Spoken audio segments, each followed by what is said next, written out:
The St. Louis Blues are the hottest team in the NHL. Their winning streak has catapulted them into playoff contention. Haley Taylor-Simon of Locked On Blues is here to talk about that and potential playoff prospects next on today's Locked On NHL podcast.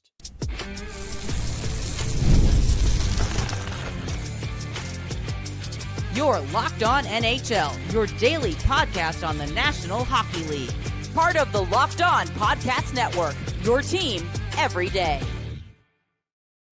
Gil Martin here, and welcome everybody to the Monday edition of the Locked On NHL podcast, part of the Locked On Podcast Network, your team every day. I want to thank everyone who makes Locked On NHL your first listen every day. Don't forget to subscribe on YouTube or wherever you listen to podcasts so you never miss an episode.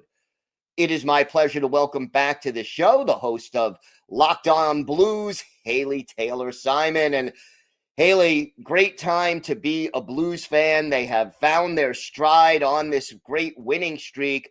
What has been the biggest difference for this Blues team during the streak? So I'm happy to be here with the 15-2-2 Blues post-break.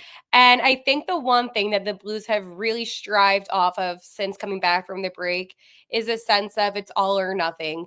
Doug Armstrong made it very clear that he was going to stand pat post the trade deadline, which meant that he believed that this team, despite the fact that people say, oh, they don't have enough talent, that they could still be a playoff contending team. And what we're seeing is what I saw this entire time with the Blues. We're seeing Jordan Binnington and Joel Hofer outstanding in net. We're seeing the excellence from Dylan Holloway. We're seeing the amazing leadership from Robert Thomas, Braden Shen. And most importantly, what we're seeing is a team of underdogs. Everybody counted out the Blues. They all said they don't have enough talent, they're not good enough, and this team is playing with heart. And something that a lot of teams in the NHL are not doing in this time of year, where they're playing, I guess you can say, more sporadically, whereas the Blues are playing with passion. Do you think that vote of confidence from management had an impact on this streak? I would like to think yes. I think at the end of the day, when you've already missed 2 consecutive seasons without making a playoff appearance, that does take a toll on you. And a lot of people tend to forget that last season, the Blues also stood pat and they didn't do anything. And they ended up finishing to be the best worst team in the NHL. So they were right there on the cusp of going into the playoffs. But this year, they decided to at least make the fight start a little bit earlier than they did last season, just due to the fact that this was the same St. Louis Blues team that couldn't even put together a winning streak until a couple months ago. So I feel like there's just been a lot of motivation from the guys. Hey, we don't want to end this season without going to the playoffs. How important was participating in Four Nations and playing well in Four Nations for Jordan Binnington and his confidence? It was huge. Binnington, and I said this the entire season on Locked On Blues, he had a defense in front of him besides like Colton Parayko that wasn't really to the caliber that you would expect to have in front of you as one of the best goalies in the league. And I think that playing for Team Canada and getting that win for Jordan Binnington, playing all of the games, was huge for his confidence level. I mean, this was the same kid, I say kid, but this was the same guy that played his rookie season and got his team the cup. So some of the best hockey that you see from Jordan Binnington is in those intense moments. And in the Four Nations face-off, I know a lot of people were critical of how Binnington played in the first couple of games, but during that final game against Team USA, it was some of the best hockey we saw from Binnington. And it just so happened that it was in the lovely TD Garden where the Blues got their first Stanley Cup. Yeah, little poetic justice there. It was. Talk to me about Dylan Holloway. I mean, he may not get a lot of attention nationally, but he really does seem to be having a huge impact on the Blues right now. Hollywood Holloway. I mean, there is so much to say about him. Nobody expected him coming into the season, and I'm talking more so the Edmonton fans, to break out as much as he's had. Everybody said at most maybe he would have 18 points, 20 points, and he's exceeded that already. Holloway also has managed to get a point per game and just continues on this incredible point streak. But he is a top 6 forward. And I feel like on Edmonton, he was never going to get that chance to be a top 6 forward just due to all the veteran talents that they had. And I understand why.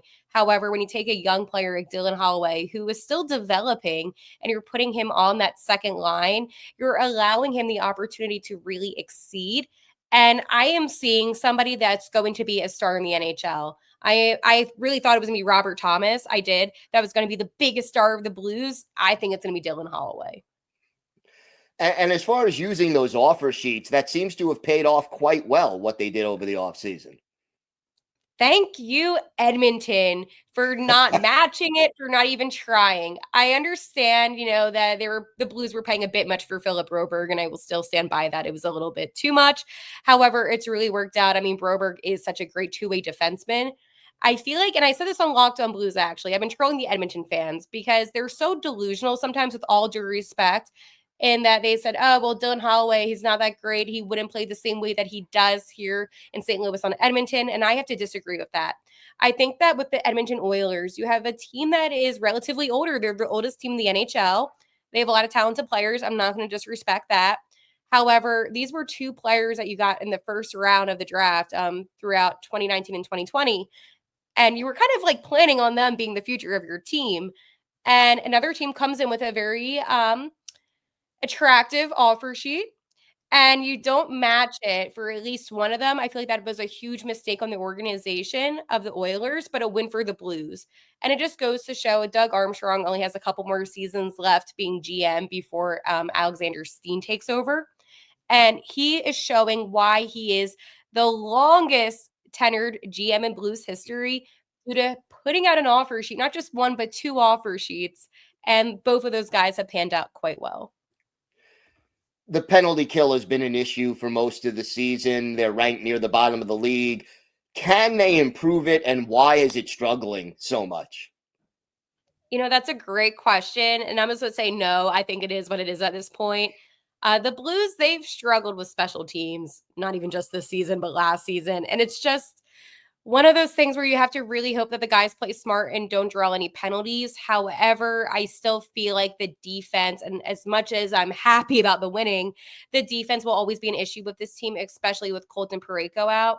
Now, he has been at skates, which is a really good sign because, again, they said about 6 weeks. So the fact that he's taking the ice already within like 3 weeks is a good sign. However, that's where the Blues do struggle in. So, again, they just cannot draw any penalties. What is your biggest concern? Right now, the Blues have a bit of a cushion, about 6 points, but Vancouver has a couple of games in hand. What is your biggest concern the rest of the way for this team? My concern is the consistency. I think having a 9-game win streak is phenomenal, something that I did not expect out of the Blues. However, in the same time, the Blues, they do have a bit of a cushion. But again, we talk about the Flames and the Canucks, and they do have a couple games in hand. So for me, that is my concern. It's not necessarily the fact I know the Blues are going to end up losing a game. Well, and I'm not trying to, say that. However, it's going to be impossible to really win out when you're going to be playing teams like the Oilers and some other good competitive hockey teams. However, it's the fact is if the Flames get hot, if the Canucks get hot, who knows what can happen? Before the season, Seth, who does Locked On Wild, and I, we both said that the 2 wildcard spots would be taken by Central Division teams. And right now, that's the case. But for the Blues, it's to get into that wildcard one. They need a little bit more of a cushion before the season comes to an end. That is my goal. And right now, it would seem like nobody would want to play the Blues in the playoffs the way they've been playing lately. Do you think this team can stay hot enough to go on a playoff run? I sure hope so. That would be the goal. My concern is that while the Blues, and I have to remind everybody that there is still Stanley Cup champions on the St. Louis Blues. And this was a team, people say it's a lot like 2019 where they were the worst team in the NHL at January, right? And then they became Cup champions. But that team had some more veteran presence. And I'm not disregarding Cam Fowler, but I believe it's been like 7 years since Fowler was in the playoffs. And again, Ryan Suter, he's been all around the Central Division. But I think when it comes to the team in 2019, you had guys like Pat Maroon, obviously, who played a really big role, and O'Reilly. So I think that is a little bit different. However, I think with the momentum that these guys have, that's when you expect a guy like a Robert Thomas to step up or Jordan Binnington because they have been there, Braden Shen even. All right. Well, it's going to be an exciting finish to the season. I know you'll have it covered every step of the way. Haley, why don't you tell our viewers and our listeners where they could find the podcast and where they could find you on social media? Yep. So if you want to watch Locked On Blues here on YouTube, you can just go to Locked On Blues. If you want to go to Twitter, I've been live tweeting now. That's been a new thing. And I feel like a lot of people have been enjoying my rants during the game. So check that out on Locked On Blues on Twitter. Or if you want my own personal Twitter account, just go to Haley T. Simon. All right. Haley, thank you so much. Thank you.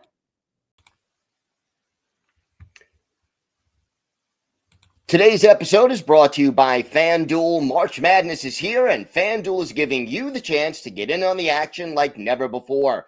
Right now, new customers can get $200 in bonus bets when your first $5 bet wins. That's $200 extra bucks to use on everything from buzzer beaters to Cinderella stories and even who's cutting down the nets.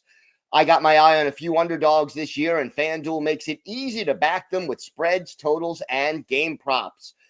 With tournament games happening almost every day, there's always something exciting to bet on, and the FanDuel app is so simple to use. And when I win, I get paid instantly. There's no waiting around. So visit FanDuel.com and get in on the college hoops action all tournament long as we head toward the Final Four. That's FanDuel.com. FanDuel.com. Check it out today.